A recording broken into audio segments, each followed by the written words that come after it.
ونعوذ بالله من شرور أنفسنا ومن سيئات أعمالنا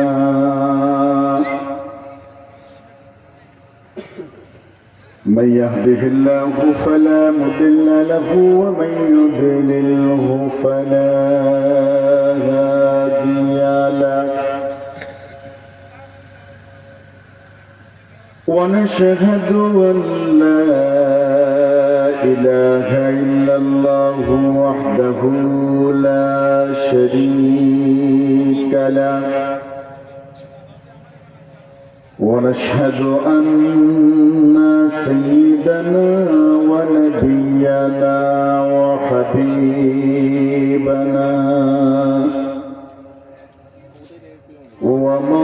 ومولانا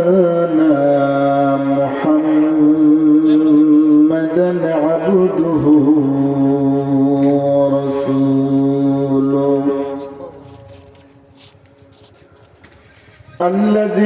الذي أرسله بالحق بشيرا ونذيرا وداعيا إلى الله بإذنه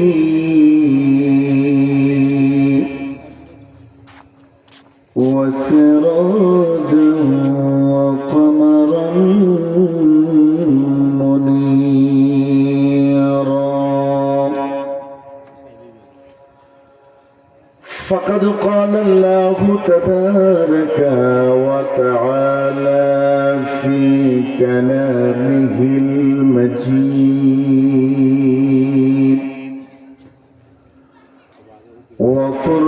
وفرقانه الحميد أعوذ بالله من الشيطان الرجيم بسم الله الرحمن الرحيم ما كان محمد أبا أحد من رجالكم ولكن رسول الله وخاتم النبيين وكان الله بكل شيء عليما وقال تعالى إن الله وملائكته يصلون على النبي يا أيها الذين آمنوا صلوا عليه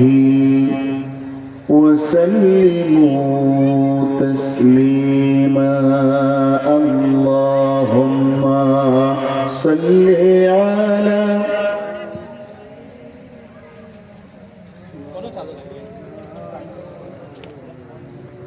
وعلى آل سيدنا مولانا রসুল আমার ভালোবাসা রসুল আমার আলো আশা রসুল আমার ভালোবাসা রসুল আমার আলো আশা রসুল আমার প্রেম বিরহের মূল আলোচনা রসুল আমার কাছে করবে অনুপ্রেরণা আল্লাহুম্মা সাল্লি আলা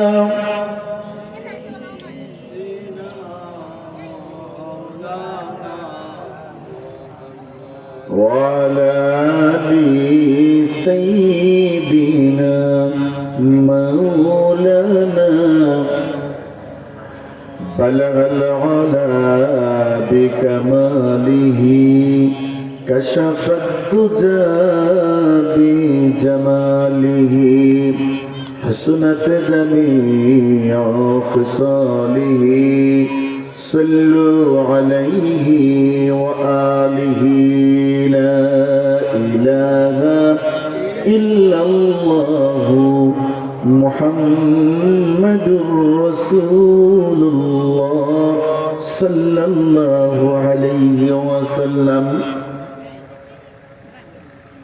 ঐতিহ্যবাহী কাদিপুর ইসলামী যুব সংঘের উদ্যোগে আজকের এই 13তম বার্ষিক তাফসীরুল কোরআন মাহফিলের এই অধিবেশনের সম্মানিত সভাপতি, মঞ্চে উপস্থিত হযরত উলামায়ে কেরাম, আমার পিতৃতুল্য সম্মানিত মুরব্বিয়ানে কেরাম, আমার প্রাণ প্রিয় তরুণ যুবক বন্ধুগণ, পর্দানিশীন মা এবং বোনেরা, আসসালামু আলাইকুম ওয়া রাহমাতুল্লাহি ওয়া বারাকাতুহু। সকল প্রশংসা সেই মহান আল্লাহ, যিনি আমাদেরকে কোরআনুল কারীমের এই মাহফিলে সমবেত হওয়ার সুযোগ করে দিয়েছেন। আমরা আমাদের মহান মাবুদের শুকরগুজার হচ্ছি, সকলে বলছি আলহামদুলিল্লাহ। শান্তি বর্ষিত হোক বিশ্ব মানবতার মুক্তির দিশারি সর্বকালের সর্বশ্রেষ্ঠ নবী, সর্বশ্রেষ্ঠ রাসূল, নবিয়ুনা হাবিবুনা কুদওয়াতুনা উসওয়াতুনা মুহাম্মাদুর রাসূলুল্লাহ সাল্লাল্লাহু আলাইহি ওয়াসাল্লামের উপর আমরা আল্লাহ তাআলার কাছে দোয়া করছি, আমাদের পক্ষ থেকে লাখো কোটি সালাম সোনার মদিনা পর্যন্ত পৌঁছায় দিন। সকলে পড়ি আমিন। আমি অত্যন্ত কৃতজ্ঞতা জ্ঞাপন করছি কাদিপুর ইসলামী যুব সংঘকে, যারা আপনাদের এই ঐতিহ্যবাহী মাহফিলে আমার মতো একজন নগণ্য গোলামকে শরীক হওয়ার সুযোগ করে দিয়েছেন। আল্লাহ রাব্বুল আলামিন আপনাদেরকে সর্বোত্তম প্রতিদান দান করুন। সকলে পড়ি আমিন। সম্মানিত মুসল্লিয়ানে কেরাম, সময় একেবারেই কম। আমাকে একটা ছোট্ট বিষয় দেয়া হয়েছে, নাম দেয়া হয়েছে রাসূল সাল্লাল্লাহু আলাইহি ওয়াসাল্লামের দাওয়াত। আমি এই বিষয়টাকে সামঞ্জস্য রেখে কিঞ্চিত বিষয়টাকে একটু নিজের মতো করে সাজিয়ে নিয়েছি এবং আমি আপনাদের সামনে যে শিরোনামে কথা বলতে চাই সেটি হচ্ছে উম্মতের উপর মুহাম্মদুর রাসূলুল্লাহ সাল্লাল্লাহু আলাইহি ওয়াসাল্লামের অধিকার। কাছাকাছি একই রকমের কথা। আমাদের উপরে আমাদের মা বাবা, ভাই বোন, পাড়া পড়োশি, দেশের মানুষ, এলাকার মানুষের যেমন অধিকার আছে, আমাদের উপরে আমাদের প্রাণের নবী মুহাম্মদ সাল্লাল্লাহু আলাইহি ওয়াসাল্লামের কিছু অধিকার আছে না নাই? একটু কথা বলতে হবে। আমাদের উপরে নবীজির কিছু অধিকার আছে না নাই? যে নবীজির ওসিলায় আমরা ইসলাম পেয়েছি, যে নবীজির ওসিলায় আমরা কোরআন পেয়েছি, যে নবীজির আদর্শ অনুযায়ী চলে আমরা আল্লাহর জান্নাতে যেতে চাই, যে নবী আমাদেরকে শাফাআত করে তার জান্নাতে নিয়ে যাবেন, আল্লাহর জান্নাতে নিয়ে যাবেন, আমাদের উপর সেই নবী মুহাম্মদ সাল্লাল্লাহু আলাইহি ওয়াসাল্লামের নিশ্চয়ই কিছু অধিকার রয়েছে। কথা বলেন ঠিক না? সময় একেবারে কম। আমি আপনাদের সামনে কিছু কথা, নবীজির কি কি অধিকার আমাদের উপরে আছে সেই ব্যাপারে কয়েকটা কথা বলে আমার আলোচনাটা শেষ করবো ইনশাআল্লাহ। আমাদের উপরে আমাদের প্রাণের নবী মুহাম্মদ সাল্লাল্লাহু আলাইহি ওয়াসাল্লামের এক নম্বরের যে অধিকার, সেই অধিকারটা হলো আমরা নবীজি সাল্লাল্লাহু আলাইহি ওয়াসাল্লামের উপর পরিপূর্ণভাবে ঈমান আনব। মুহাম্মদ সাল্লাল্লাহু আলাইহি ওয়াসাল্লাম সর্বশ্রেষ্ঠ নবী, সর্বশ্রেষ্ঠ রাসূল। মুহাম্মদ সাল্লাল্লাহু আলাইহি ওয়াসাল্লাম শেষ নবী, শেষ রাসূল। তারপরে এই পৃথিবীতে আর কোন নবী রাসূল আসবেন। আল্লাহ তাআলা বলেন, মা কানা মুহাম্মাদুন আবা আহাদিন মির রিজালিকুম ওয়ালাকিন রাসূলুল্লাহি ওয়া খাতামান নাবিয়্যিন। মুহাম্মদ সাল্লাল্লাহু আলাইহি ওয়াসাল্লাম নবুয়তের ধারাবাহিকতা সমাপ্তকারী। আল্লাহ তাআলা এই পৃথিবীতে লক্ষাধিক পয়গাম্বর এই পৃথিবীতে প্রেরণ করেছেন। নবী এবং রাসূলদেরকে তিনি এই পৃথিবীতে প্রেরণ করেছিলেন। তাদের মধ্যে সর্বশেষ নবী হচ্ছেন মুহাম্মদুর রাসূলুল্লাহ সাল্লাল্লাহু আলাইহি ওয়াসাল্লাম। তিনি শেষ নবী, তিনি শ্রেষ্ঠ নবী। তারপরে কোন নবী এই পৃথিবীতে আসবেন না। এটি বিশ্বাস করা, সঠিকভাবে বিশ্বাস করা আমাদের উপরে আমাদের প্রাণের নবী মুহাম্মদ সাল্লাল্লাহু আলাইহি ওয়াসাল্লামের অধিকার। আল্লাহ রাব্বুল আলামিন বলেন, ইয়া আইয়ুহান নাবিয়্যু ইন্না আরসালনাকা শাহিদান ওয়া মুবাশশিরান ওয়া নাযীরা ওয়া দা'iয়ান ইলাল্লাহি বিইذনিহি ওয়া সিরাজাম মুনীরা। আল্লাহ তাআলা বলছেন, ওগো আল্লাহর নবী, আমি আপনাকে পাঠিয়েছি শাহিদ, সত্যের সাক্ষ্য হিসাবে, ওয়া মুবাশশির, জান্নাতের সুসংবাদ প্রদর্শনকারী হিসেবে, ওয়া নাযীর, এবং জাহান্নামের ভয় প্রদর্শনকারী হিসেবে, ওয়া দা'iয়ান ইলাল্লাহি বিইذনিহি, আল্লাহর অনুমতিক্রমে আল্লাহর দিকে আহ্বানকারী হিসেবে। আল্লাহ রাব্বুল আলামিন সূরাত আহজাবের এই আয়াতে তার হাবিব মুহাম্মদ সাল্লাল্লাহু আলাইহি ওয়াসাল্লামের পরিচয় তিনি তুলে ধরছেন। আল্লাহ তাআলা বলছেন, নবী, আমি আপনাকে নবী করে পাঠিয়েছি, রাসূল করে পাঠিয়েছি, সত্যের সাক্ষ্য রূপে পাঠিয়েছি। আমি আপনাকে জান্নাতের সুসংবাদ দানকারী হিসেবে পাঠিয়েছি। আমি আপনাকে জাহান্নামের ভয় প্রদর্শনকারী হিসেবে পাঠিয়েছি।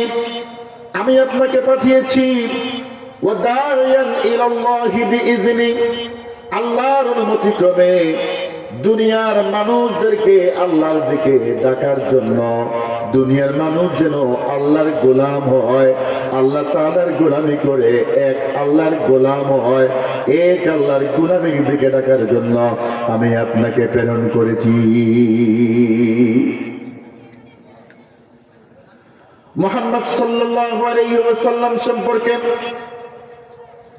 রব্বে কারীম কোরআনুল কারীমের মধ্যে জানায় দিচ্ছেন, নূন ওয়াল কলামি ওয়া মা ইয়াসতুরুন মা আনতা বিনি'মাতি রাব্বিকা বিমাজনুন ওয়া ইন্না লাকা লাআজরান গায়রা মামনুন ওয়া ইন্নাকা লা'আলা খুলুকিন আযীম।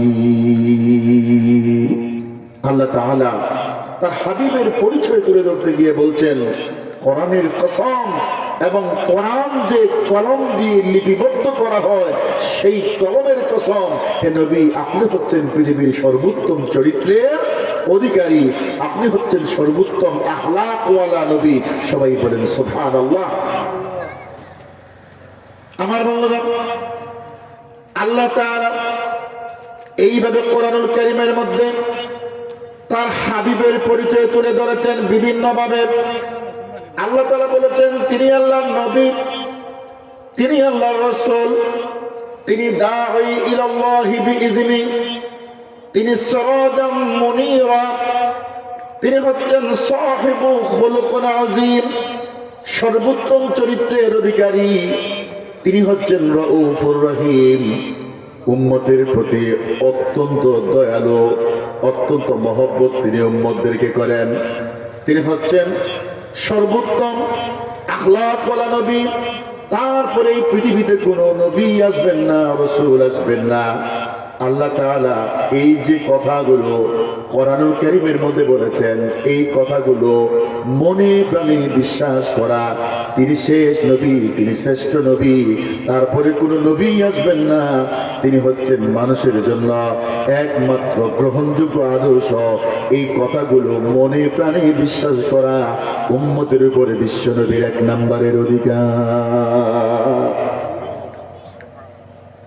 উম্মতের উপরে বিশ্বনবী মুহাম্মদ সাল্লাল্লাহু আলাইহি ওয়াসাল্লামের 2 নম্বরের যে অধিকার, সেই অধিকারটা হলো উম্মত বিশ্বনবী মুহাম্মদ সাল্লাল্লাহু আলাইহি ওয়াসাল্লামকে ভালোবাসবে। অর্থাৎ বিশ্বনবী মুহাম্মদ সাল্লাল্লাহু আলাইহি ওয়াসাল্লাম তার উম্মতের কাছ থেকে তিনি সর্বোচ্চ ভালোবাসা পাবেন। আল্লাহ রাব্বুল আলামিন কোরআনুল কারীমের মধ্যে জানায় দিচ্ছেন, আন-নাবিয়্যু আওলা বিল মুমিনিনা মিন আনফুসিহিম, মুমিনের কাছে তাদের প্রাণের চাইতে, তাদের জীবনের চাইতে মুহাম্মদুর রাসূলুল্লাহ সাল্লাল্লাহু আলাইহি ওয়াসাল্লাম হচ্ছেন প্রিয়, সবচাইতে প্রিয়। অর্থাৎ উম্মতের কাছে নবীজির অধিকার হলো উম্মতেরা নবীজিকে ভালোবাসবে নিজের জীবনের চাইতে, নিজের প্রাণের চাইতে, নিজের মায়ের চাইতে, নিজের বাবার চাইতে, নিজের সহায় সম্পদের চাইতে, নিজের বলতে এই পৃথিবীতে যা কিছু আছে সকল কিছুর চাইতে বিশ্বনবী মুহাম্মদ সাল্লাল্লাহু আলাইহি ওয়াসাল্লামকে বেশি ভালোবাসবে। এটা হলো উম্মতের উপর বিশ্বনবী মুহাম্মদ সাল্লাল্লাহু আলাইহি ওয়াসাল্লামের অধিকার। আমার ভাইরা, বিশ্বনবীকে যতক্ষণ পর্যন্ত না আপনি সবচেয়ে বেশি ভালোবাসবেন, লা ইউমিনু আহাদুকুম হাত্তা আন আকুনা আহাব্বা ইলাইহি মিন ওয়ালিদিহি ওয়া ওয়ালাদিহি ওয়ান নাসি আজমাইন, যতক্ষণ পর্যন্ত আপনি আপনার মা বাবা ছেলে সন্তান সকলের চাইতে বিশ্বনবীকে বেশি ভালোবাসবেন না, ততক্ষণ পর্যন্ত ঈমান পরিপূর্ণ হবে না। মুহাম্মদ সাল্লাল্লাহু আলাইহি ওয়াসাল্লামকে আপনি যদি সঠিকভাবে ভালোবাসেন, এই ভালোবাসাটা হবে আপনার জন্য নাজাতের ওসিলা। এই ভালোবাসাকে পুঁজি করে আপনি আল্লাহর জান্নাতে যেতে পারবেন। বিশ্বনবী মুহাম্মদ সাল্লাল্লাহু আলাইহি ওয়াসাল্লামকে এইভাবে সকলের চাইতে বেশি ভালোবেসে সাহাবায়ে কেরাম তাদের ঈমানটাকে পরিপূর্ণ করেছিলেন। সুবহানাল্লাহ। হাদিসের কথা থেকে ছোট্ট একটা হাদিসের গল্প আমি আপনাদেরকে শোনাই। বিশ্বনবী মুহাম্মদ সাল্লাল্লাহু আলাইহি ওয়াসাল্লামের কাছে একজন লোক আসলো। আসার পরে আল্লাহর নবীকে বলছে, ইয়া রাসূলুল্লাহ, মাতা সাআ, কিয়ামত কতদিন পরে অনুষ্ঠিত হবে? নবীজি বললেন, ওয়া মা আদাতা লিসাআ, কিয়ামতের জন্য তুমি কি প্রস্তুতি গ্রহণ করেছ? লোকটি অত্যন্ত বুদ্ধিমান ছিল। লোকটি বলল, ইয়া রাসূলুল্লাহ, কিয়ামতের জন্য আমার তেমন কোনো প্রস্তুতি নাই, আমার কাছে বিশাল রকমের কোনো প্রস্তুতি নাই। নবীজি, একটা প্রস্তুতি আমি নিয়ে রেখেছি, একটা প্রস্তুতিতে আমি কোনো ত্রুটি করি নাই। সেই প্রস্তুতিটা হলো আমি আমার প্রাণের চাইতে জীবনের চাইতে মুহাম্মদ সাল্লাল্লাহু আলাইহি ওয়াসাল্লামকে আল্লাহ এবং তার রাসূলকে বেশি ভালোবাসি, এটাই হলো আমার পুঁজি। সুবহানাল্লাহ। হাদিসের বর্ণনাকারী হযরত আনাস বিন মালিক রাদিয়াল্লাহু তাআলা আনহু বলেন, লোকটি যখন এই কথাটা বলল, নবীজি সাল্লাল্লাহু আলাইহি ওয়াসাল্লাম তাকে জবাব দিলেন, ফাইন্নাকা মা'a মান আহবাবতা, আল্লাহর গোলাম, তুমি যাকে ভালোবাসো, তুমি যাকে মহব্বত করো, কিয়ামতের দিন তুমি তার সাথে থাকবে। অর্থাৎ তুমি যাকে ভালোবাসো, তোমার হাসর, তোমার জান্নাত তার সাথে হবে। বলি সুবহানাল্লাহ। আনাস বিন মালিক বলেন, এই হাদিস শোনার পরে নবীজির সামনে আবু বকর ছিলেন, ওমর ছিলেন, উসমান ছিলেন, নবীজির বড় বড় সাহাবীরা ছিলেন। তারা এত খুশি হয়ে গেলেন, এর চাইতে বেশি আর কখনো তাদেরকে খুশি হতে দেখলাম না। এত খুশি কেন হলেন আমরা বুঝতে পারলাম। সাহাবীরা বলা বলি শুরু করে দিলেন, আমরা যেহেতু নবীজিকে বেশি ভালোবাসি, আমাদের হৃদয়ে যেহেতু নবীজির জন্য মহব্বত রয়েছে, আর যার হৃদয়ে যার জন্য মহব্বত থাকবে, তার সাথে যদি হাসর হয়, আমার নবীর সাথে হাসর হবে, এর চাইতে খুশির সংবাদ আর কিছুই হতে পারে না। সাহাবায়ে কেরাম আনন্দিত যে তারা নবীজিকে কি করে ভালোবাসেন, নবীজির সাথে হাসর হবে। এই হাদিস বোঝায় দিচ্ছে, যদি কারো হৃদয়ের মধ্যে নবীজির মহব্বতটা প্রশ্নহীন হয়, গভীর ভালোবাসা থাকে, এই ভালোবাসা আল্লাহর জান্নাত পর্যন্ত নিয়ে যাবে। বলেন না সুবহানাল্লাহ। সাহাবায়ে কেরাম নবীজি মুহাম্মদ সাল্লাল্লাহু আলাইহি ওয়াসাল্লামকে কেমন ভালোবাসতেন, ছোট্ট একটা ঘটনা বললে আপনারা বুঝতে পারবেন। নবীজি সাল্লাল্লাহু আলাইহি ওয়াসাল্লামের একজন মহিলা সাহাবী, তার নাম সুমাইয়া বিনত কায়েস রাদিয়াল্লাহু তাআলা আনহা। উহুদের যুদ্ধের ময়দানে সুমাইয়া বিনত কায়েস রাদিয়াল্লাহু তাআলা আনহার বাবা যুদ্ধের ময়দানে যুদ্ধ করতে গিয়েছেন। যুদ্ধের ময়দানে তার স্বামী যুদ্ধ করতে গিয়েছেন, যুদ্ধ করার জন্য তার ভাইও যুদ্ধে গিয়েছেন। আপনারা জানেন, উহুদের যুদ্ধের ময়দানে মুসলমানদের সাময়িক পরাজয় হয়েছিল। উহুদের যুদ্ধের ময়দানে অনেক সাহাবীরা শহীদ হয়েছিলেন। নবীজির ডান্ডার মোবারকও সেখানে শহীদ হয়েছিল। যুদ্ধ যখন শেষ হলো, যুদ্ধের ময়দান থেকে ফেরার সময় বনু দিনার গোত্রের এলাকা দিয়ে যখন সাহাবীরা যাচ্ছিলেন, যুদ্ধের ময়দান থেকে ফিরতেছিলেন, ফেরার সময় দেখতে পারলেন একজন মহিলা রাস্তার পাশে পর্দা পুশিদার ঠিক রেখে দাঁড়িয়ে আছেন, কিন্তু তাকে চেনা যাচ্ছিল। লোকটি জানে কি খুঁজতেছিল, সাহাবায়ে কেরাম তাকে দেখে চিনতে পারলেন। তিনি হলেন সেই মহিলা, যেই মহিলার স্বামী উহুদের যুদ্ধের ময়দানে যুদ্ধ করতে গিয়েছিলেন। যুদ্ধ করতে করতে তিনি শহীদ হয়ে গিয়েছিলেন। যেই মহিলার বাবা উহুদের যুদ্ধের ময়দানে যুদ্ধ করতে গিয়েছিলেন, যুদ্ধ করতে করতে তিনি শহীদ হয়ে গিয়েছিলেন। যেই মহিলার ভাই উহুদের যুদ্ধের ময়দানে যুদ্ধ করতে গিয়েছিলেন, যুদ্ধ করতে করতে তিনি শহীদ হয়ে গেলেন। অর্থাৎ তিনি সেই নারী যুদ্ধের ময়দানে যার কিনা বাবা শহীদ হয়েছেন, যার কিনা স্বামী শহীদ হয়েছেন, যার কিনা ভাই শহীদ হয়ে গিয়েছেন। এইরকম একটা লোক যে যুদ্ধের ময়দানে যার সব একেবারে শহীদ হয়ে গিয়েছেন, তাকে কি বলবেন? যদি কেউ, সবাই চিন্তা করতেছেন, যদি এই নারী কোনো প্রশ্ন করেন কি জবাব দেবেন?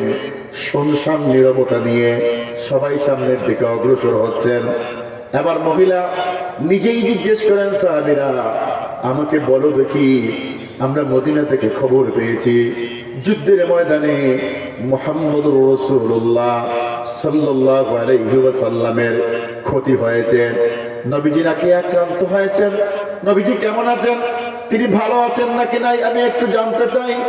সাহাবীরা কথা বলে না, কি বলবে, বলার মতো কোনো ভাষা নাই। এবার মহিলা বলে, যা বলার, যা হয়েছে আমি অনেক কিছুই শুনেছি। যুদ্ধের ময়দানে আমার সব নাই হয়ে গিয়েছে, স্বামী শহীদ হয়েছেন, বাবা শহীদ হয়েছেন, ভাই শহীদ হয়েছেন। আল্লাহর কসম, আমি রাস্তায়, আমি আমার বাবার লাশ, আমি আমার স্বামীর লাশ, আমি আমার ভাইয়ের খবর নেওয়ার জন্য আসি নাই।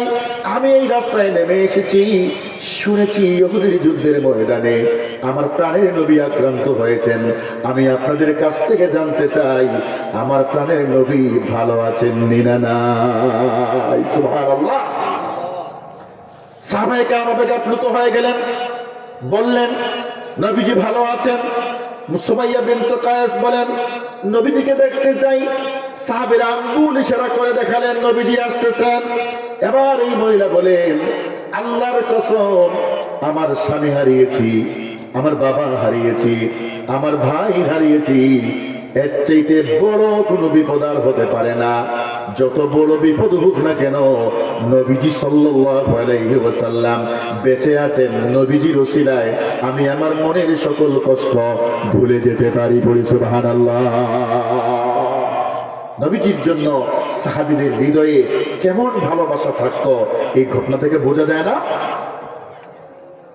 এইরকম অজস্র ঘটনা আমি আপনাকে শোনাতে পারবো। অজস্র অজস্র কাহিনী রয়েছে।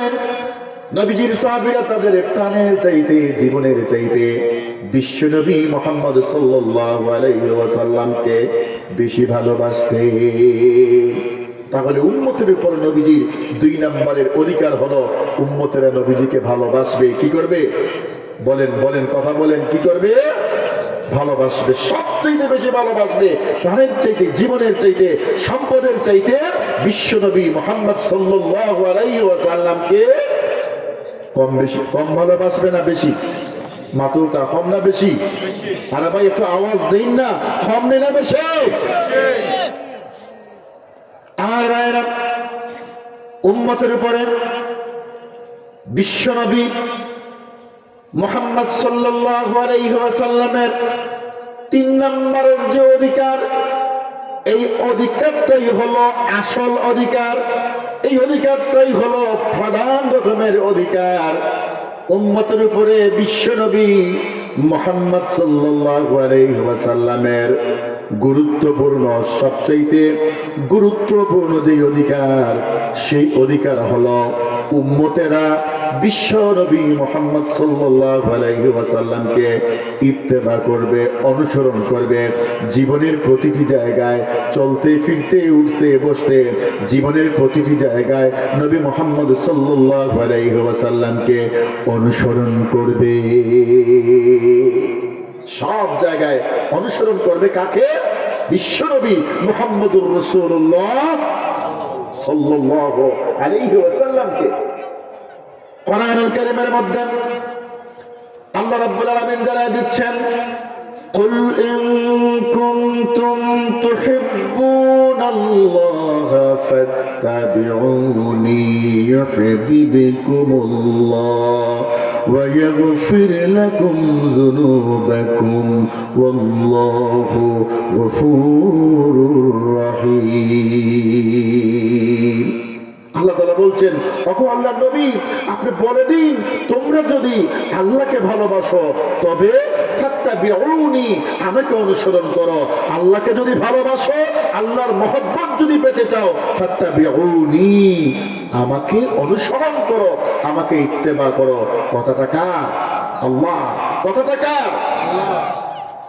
আল্লাহর ভালোবাসা পেতে হলে, আল্লাহর সন্তুষ্টি অর্জন করতে হলে ইত্তেবা করতে হবে বিশ্বনবী মুহাম্মদুর সাল্লাল্লাহু আলাইহি ওয়াসাল্লামকে। কোরআনুল কারীমের মধ্যে আল্লাহ রাব্বুল আলামিন জানায় দিচ্ছেন, লাকাদ কানা লাকুম ফি রাসূলিল্লাহি উসওয়াতুন হাসানাতুল লিমান কানা ইয়ারজুল্লাহা ওয়াল ইয়াওমাল আখিরা ওয়া যাকারাল্লাহা কাসীরা। আল্লাহ তাআলা বলছেন, আমাদের মধ্যে, তোমাদের সকলের জন্য বিশ্বনবী মুহাম্মদ সাল্লাল্লাহু আলাইহি ওয়াসাল্লামের জীবনের মধ্যে রয়েছে উত্তম আদর্শ। মুহাম্মদ সাল্লাল্লাহু আলাইহি ওয়াসাল্লাম তিনি হচ্ছেন মানবতার জন্য শিক্ষক। নবীজি নিজেই বলছেন, আমি হচ্ছি উম্মতের জন্য শিক্ষক, দুনিয়ার মানুষের জন্য শিক্ষক। তিনি হলেন এমন একজন শিক্ষক যে শিক্ষক আমাদেরকে আমাদের জীবনের প্রতিটি কাজ, প্রতিটা কর্ম, আমার ঘরের কাজ, বাইরের কাজ, সমাজের কাজ, পরিবারের কাজ, রাষ্ট্রের কাজ, যত কাজ আছে সমস্ত কাজ কেমনে করতে হবে আমাদেরকে আমাদের প্রাণের নবী মুহাম্মদ সাল্লাল্লাহু আলাইহি ওয়াসাল্লাম শিক্ষা দিয়েছেন। সুবহানাল্লাহ। এই পৃথিবীর সবচেয়ে ইম্পর্টেন্ট, সবচেয়ে গুরুত্বপূর্ণ শিক্ষক হচ্ছেন মুহাম্মদুর রাসূলুল্লাহ। আপনি খাবে কেমনে, আপনি খাবেন কেমনে, আপনি ঘুমাবেন কেমনে, আপনি ব্যবসা কেমনে করবেন, আপনি গৃহস্থলী কেমনে করবেন, আপনি টয়লেটে যাবেন কেমনে, আপনি আপনার দৈনন্দিন জীবনের এমন কোনো কাজ নাই, এমন কোনো জিনিস নাই যেটা নবীজি আমাদেরকে হাতে কলমে শিক্ষা দিয়ে যায় নাই। পড়ি সুবহানাল্লাহ। পৃথিবীতে একজন মানুষ, কান খাড়া করে শোনেন, পৃথিবীতে একজন মানুষ আছেন যার পুরো জীবনটাকে, জীবনের প্রতিটি ঘটনা, জীবনের প্রতিটি কাজ, রাতের কাজ, দিনের কাজ, ঘরের ভেতরের কাজ, ঘরের বাহিরের কাজ, এমনকি টয়লেটে যাওয়ার পরে কেমনে যেতেন, কেমনে বের হতেন, কি করতেন, সমস্ত কিছু কিতাবের মধ্যে লিপিবদ্ধ করা হয়েছে। তিনি হচ্ছেন মুহাম্মদুর রাসূলুল্লাহ সাল্লাল্লাহু আলাইহি ওয়াসাল্লাম। আমার বন্ধুগণ, আপনি যখন টয়লেটে যান, আমাকে একটু বলেন তো দেখি, আপনি যখন বাথরুমে প্রবেশ করেন, আপনি কোন পা দিয়ে বাথরুমে ঢুকেন? মাতুকা না, বুঝে যান না, বুঝে যান না আমার কথা। সকলে জবানটা ছাড়িয়ে একটু ফৌকা। আপনি যখন টয়লেটে যান, বাথরুমও যান, কোন ফাও দিয়ে হামাই? বারোইবার সময় কোন ফাও? মসজিদে যাইবার সময় কোন ফাও? আর বারোইবার সময় কোন ফাও? তাহলে বোঝা গেল আপনি টয়লেটে যখন যাবেন তখন আপনি কিভাবে যাবেন তাও শিক্ষা দিচ্ছেন নবী মুহাম্মদুর রাসূলুল্লাহ সাল্লাল্লাহু আলাইহি ওয়াসাল্লাম। আপনি যখন টয়লেটে যান, যাওয়ার পরে উত্তর দক্ষিণ হয়ে বসেন নাকি পূর্ব পশ্চিম হয়ে বসেন? উত্তর দক্ষিণ হয়ে বসি। সবগুলো টয়লেট আমরা উত্তর দক্ষিণে করেছি। একটাও তো কোনো মুসলমানের বাড়িতে পূর্ব পশ্চিম নাই এবং হওয়ারও কোনো সুযোগ। এই শিক্ষাটা কে দিয়েছেন?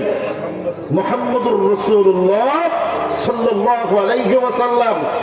আপনি খাবার খেতে বসেছেন, আপনি খাবার গ্রহণ করবেন, আপনি নবীর সুন্নাহকে জিজ্ঞেস করেন খাওয়ার আগে আমার পড়ার মতো কোনো কিছু আছে কিনা। নবীর সুন্নাহ শিক্ষা দিচ্ছে বিসমিল্লাহ বলে খেতে হবে।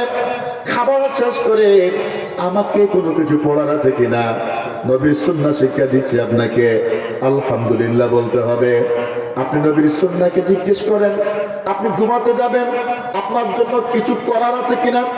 আল্লাহুম্মা বিইসমিকা আমুতু ওয়া আহইয়া, আপনাকে নবীজি দোয়া শিক্ষা দিচ্ছেন। আপনি ঘুম থেকে উঠবেন, উঠার পরে আপনার কোনো কিছু করার আছে কিনা, পড়ার আছে কিনা।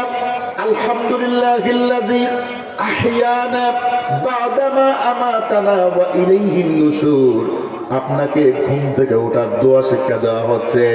আপনার ঘুম, আপনার খাওয়া, আপনার টয়লেটে যাওয়া, আপনার টয়লেটে গিয়ে বসা, আপনার এমন কোনো কাজ নাই, ছোট বড় চুল কাটা, নখ কাটা, ঘরের কাজ, বাইরের কাজ, এমন কোনো কাজ নাই যেটা আপনাকে আপনার প্রাণের নবী মুহাম্মদ সাল্লাল্লাহু আলাইহি ওয়াসাল্লাম শিক্ষা দেয় নাই। বলে সুবহানাল্লাহ। সবকিছু তিনি শিক্ষা দিয়ে গিয়েছেন একজন শিক্ষক হিসেবে। আর শিক্ষা দিয়ে নবীজি মুহাম্মদ সাল্লাল্লাহু আলাইহি ওয়াসাল্লাম আমাদেরকে শিক্ষা দিয়েছেন। আর আল্লাহ তাআলা বলছেন লাকাদ কানা লাকুম ফি রাসূলিল্লাহি উসওয়াতুন হাসানাতুন লিমান কানা ইয়ারজুল্লাহা ওয়াল ইয়াউমাল আখিরা ওয়া যাকারাল্লাহা কাসীরা। আমাদের জন্য, তোমাদের জন্য তোমাদের নবী মুহাম্মদ সাল্লাল্লাহু আলাইহি ওয়াসাল্লাম হচ্ছেন সর্বোত্তম আদর্শ। তাকে দেখে দেখে তোমরা জীবনের সব কাজ চালাও। কথাটা বলেছেন কে? আমার বন্ধুগণ, আমি আপনাকে একটু প্রশ্ন করতে চাই। আপনি তো এতক্ষণ বললেন যে নবী মুহাম্মদ টয়লেটটা আপনি কেমনে করবেন এইটা শিক্ষা দিলেন। যে মুহাম্মদ সাল্লাল্লাহু আলাইহি ওয়াসাল্লাম আপনি স্ত্রীর সাথে কেমনে মুলাকাত করবেন নবীজি শিক্ষা দেন নাই? দোয়া আছে না নাই? আছে। সময় কম, লম্বা আলোচনা করতে পারবো না, 10 মিনিটেই আলোচনা শেষ করতে হবে। আপনারা কষ্ট নেবেন না, আমাকে বের হয়ে অন্যত্র যাওয়া লাগবে, এই জন্য কথাগুলো বাড়ায় বলা যাবে না। মুহাম্মদ সাল্লাল্লাহু আলাইহি ওয়াসাল্লাম আপনাকে টয়লেটের আদব শিখাবেন। মুহাম্মদ সাল্লাল্লাহু আলাইহি ওয়াসাল্লাম আপনাকে স্ত্রীর সাথে সাক্ষাতের আদব শিক্ষা দেন। নবীজি সাল্লাল্লাহু আলাইহি ওয়াসাল্লাম আপনি চুল কেমনে কাটবেন, নখ কেমনে কাটবেন তা শিক্ষা দেন। যিনি এত ছোট ছোট বিষয়, ডিলা কয়টা নেবেন, কুলুপ কয়টা নেবেন, বিয়া কেমনে হবে, বিয়া ভাঙবে কেমনে, এইরকম যে বিষয়গুলো যে মুহাম্মদ সাল্লাল্লাহু আলাইহি ওয়াসাল্লাম শিক্ষা দেন, সেই নবী মুহাম্মদ সাল্লাল্লাহু আলাইহি ওয়াসাল্লাম সমাজ কেমনে চলবে, দেশ কেমনে চলবে, রাষ্ট্র কেমনে চলবে, অর্থনীতি কেমনে চলবে, সমাজনীতি কেমনে চলবে, এইটা কি নবীজি শিক্ষা দেন নাই? মাথা লাগবে আপনারা বেশব বেশব অনুভব করেন না যে হুজুর এটা আপনি এরবারে আর কোনটা কৌকা না, টয়লেটের কথা কৌকা, বিবির লোকে সাক্ষাতের কথা আপনি কৌকা, আপনি আমরা কৌকা যে আপনার ডিলা কুলুক নিতাম কিনা অতা কৌকা, আর সমাজ, রাজনীতি, অর্থনীতি, পররাষ্ট্রনীতি এটা কৌকা না, ইটা আপনার নবীজি মুহাম্মদ সাল্লাল্লাহু আলাইহি ওয়াসাল্লাম এটা কইয়া গেছেন না। এটা মনে হয় তাই বুঝতা না, এটা বুঝতা বুঝে বাজে কৌকা আপনারা, বুঝের উল্টো হইলে আপনারা আমার লগে মাথার দরকার নাই। নবীজি খালিও বিয়া শাদি সিন্নি এরপরে আপনার নখ কাটা চুল কাটা ওটাও শিখাইয়া গেছেন না, সমাজ কেমনে চলতো, দেশ কেমনে চলতো, ঘর কেমনে চলতো, সব শিক্ষা নবীজি সাল্লাল্লাহু আলাইহি ওয়াসাল্লামে দিয়েছেন নাকি দেন নাই? মুহাম্মদ সাল্লাল্লাহু আলাইহি ওয়াসাল্লাম নিখুঁতভাবে আপনার জীবন, আপনার সমাজ, আপনার রাষ্ট্র, আপনার অর্থনীতি, আপনার গোটা জীবনের যা কিছু আছে সমস্ত কিছুর পুঙ্খানুপুঙ্খভাবে শিক্ষা দিয়েছেন। তিনি হচ্ছেন সমস্ত কিছুর উস্তাদ। সকলে বলেন সুবহানাল্লাহ। মদিনা একটা রাষ্ট্র ছিল, মদিনা একটা কি ছিল? রাষ্ট্র ছিল। এই রাষ্ট্রে প্রধান ছিলেন মুহাম্মদুর রাসূলুল্লাহ সাল্লাল্লাহু আলাইহি ওয়াসাল্লাম। ইতিহাস বিজ্ঞান হাসানি না মিসা? ও আইলো যারা বইছে এরা মাত্রা না, তাইদের মনে করে যে মিসা। নবীজি মদিনা রাষ্ট্রের প্রধান আসলা, এটা হাসানি না মিসা? আবু বকর সিদ্দিক রাদিয়াল্লাহু তাআলা আনহু মদিনা নামক রাষ্ট্রের আমিরুল মুমিনিন আসলা, হাসানি না মিসা? আমিরুল মুমিনিন বুঝেননি? আমরা বাংলাদেশ একেবারে সবচেয়ে বড় যে মন্ত্রী এনে কইন প্রধানমন্ত্রী, কি মন্ত্রী কইন?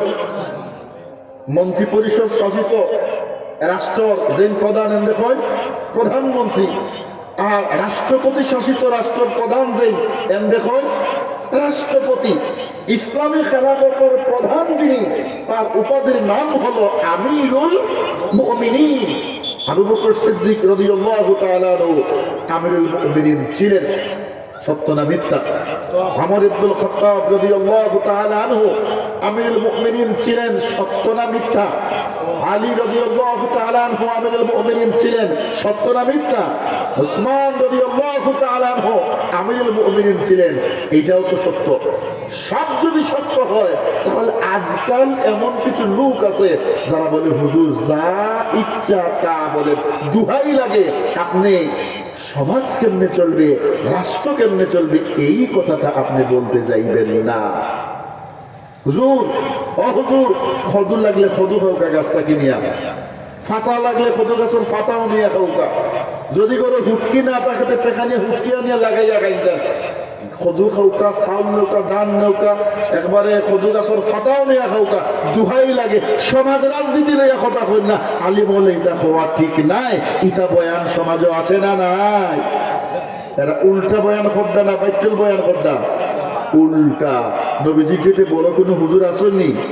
নাউজুবিল্লাহ। নবীজির চেয়ে বড় কোনো নবীও নাই যে হুজুরই বা কই থাকে। কথা হোকা ঠিক না? আবু বকর সিদ্দিকের চাইতে বড় কোনো বুজুর্গ আসেননি? আবু বকর সিদ্দিক, ওমর, ওসমান, আলী রাদিয়াল্লাহু তাআলা আনহুম, ওনারা যদি রাষ্ট্র চালাইতে পারেন, রাষ্ট্র চলার নিয়ম যদি তারা শিক্ষা দিতে পারে, তাহলে আমার দেশ, আমার রাষ্ট্র, আমার মুসলমানের দেশ চলাবার শিক্ষা নবীজির থেকে নিতে চাইলে আপনি কেন বলেন হুজুর এই কথাটা বলতে যাবেন না? এই কথা বলা ঠিক না। আমার বন্ধুগণ, আমি যেখানে কথা বলছিলাম, কথাটা হলো উম্মতের উপরে বিশ্বনবী মুহাম্মদ সাল্লাল্লাহু আলাইহি ওয়াসাল্লামের 3 নম্বরের যে অধিকার, 1 নম্বর অধিকার হলো উম্মতেরা বিশ্বনবীর উপর ঈমান আনবে। 2 নম্বরের যে অধিকার হলো, সেই অধিকারটা হলো উম্মতেরা বিশ্বনবী মুহাম্মদ সাল্লাল্লাহু আলাইহি ওয়াসাল্লামকে ভালোবাসবে। 3 নম্বর যে অধিকার, এই অধিকারটাই হলো সবচেয়ে বড় অধিকার। এই অধিকারটা হলো উম্মতেরা প্রাণের নবী মুহাম্মদ সাল্লাল্লাহু আলাইহি ওয়াসাল্লামকে ইত্তেবা করবে, অনুসরণ করবে। জীবনের প্রতিটা কাজ, প্রতিটা কর্ম, ছোট কাজ, বড় কাজ, ঘরের কাজ, পরের কাজ, সমাজের কাজ, রাষ্ট্রের কাজ, অর্থনীতির কাজ, পররাষ্ট্রনীতির কাজ, শিক্ষা ব্যবস্থার কাজ, অর্থ ব্যবস্থার কাজ, যত প্রকারের কাজ আছে সকল কাজে প্রত্যেকটা জায়গায় বিশ্বনবী মুহাম্মদ সাল্লাল্লাহু আলাইহি ওয়াসাল্লামকে অনুসরণ করবে। তার দেখানো পথ অনুযায়ী, তার দেয়া আদর্শ অনুযায়ী সমাজ চলবে, রাষ্ট্র চলবে। এটি হলো উম্মতের উপর বিশ্বনবী মুহাম্মদ সাল্লাল্লাহু আলাইহি ওয়াসাল্লামের অধিকার। কথা বোঝা গেছে? সমাজ, রাজনীতি, অর্থনীতি সব নবীর আদর্শ অনুযায়ী চলবে। আর যেই দিন সব কিছু নবীর আদর্শ অনুযায়ী চলবে, সেই দিন এই সমাজে শান্তি আসবে। এই শান্তি যিনি আমাদেরকে দান করবেন তিনি হলেন আমার আল্লাহ। বলেন তো দেখি তিনি কে? আমার বন্ধুগণ, উম্মতের উপরে বিশ্বনবী মুহাম্মদ সাল্লাল্লাহু আলাইহি ওয়াসাল্লামের 4 নম্বরের যে অধিকার, এই অধিকারটা হলো উম্মতেরা প্রাণের নবী মুহাম্মদ সাল্লাল্লাহু আলাইহি ওয়াসাল্লামকে সালাম জানাবে, দুরূদ পড়বে। সবাই বলেন সুবহানাল্লাহ। আস্তে বলেন কেন? সবাই বলেন সুবহানাল্লাহ। আল্লাহ রাব্বুল আলামিন কোরআনুল কারীমের মধ্যে বলছেন, ইন্নাল্লাহা ওয়া মালাইকাতাহু ইউসাল্লুনা আলান নবী ইয়া আইয়ুহাল্লাযীনা আমানু সাল্লু আলাইহি ওয়া সাল্লিমু তাসলিমা। আল্লাহ রাব্বুল আলামিন তাসলিমের সাথে নবীকে সালাম দিতে, দুরূদ পড়তে আমাদেরকে বলেছেন। কাজেই আমাদের দায়িত্ব হলো নবীজিকে সালাম জানাবো, ঠিক না? নবীজিকে একবার সালাম দিলে সব হয় 10টা। কয়টা? মুখ খুলিয়া মাতুকা কয়টা? আরো জোরে হোক, কয়টা? একবার সালাম দিলে গুনাহ মাফ হয় 10টা। কয়টা? ওবায়ও লাভ, ওবায়ও লাভ, ডাইনেও লাভ, বামেও লাভ। সালাম দিলে একবার আপনি সালাম দিবেন, সব 10টা, গুনাহ মাফ হইব 10টা, অনুশেষ না, উফরে দিও লাভ। সুবহানাল্লাহু ওয়া বিহামদিহি। আপনার যে মর্যাদা এখন আছে আল্লাহর কাছে, আপনার একটা পজিশন আছে না? একবার সালাম দিলে আল্লাহ তাআলা ওই সালাম দানকারীর পজিশনকে, মর্যাদাকে আরো